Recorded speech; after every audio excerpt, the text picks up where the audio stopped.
Come ha suggerito Papa Francesco, per la pace in Ucraina bisogna pregare ogni giorno e così nella Basilica del Santo, il mercoledì delle Ceneri, con cui prende inizio la Quaresima, si trasforma in una giornata di digiuno e di preghiera intensa per la pace.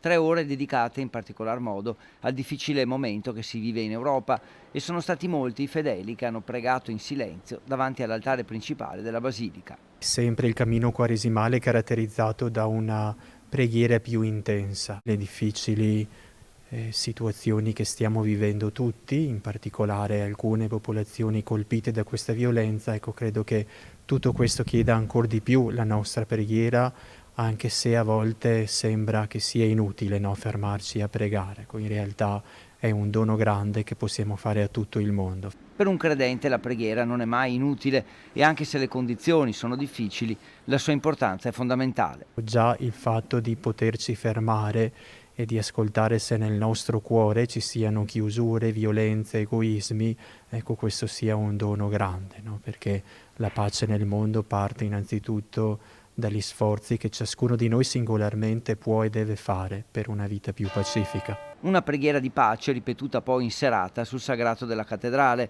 con la preziosa collaborazione dei vigili del fuoco per alimentare un vero e proprio braciere di pace, alla presenza di molte associazioni, compresa la comunità cattolica ucraina di rito bizantino.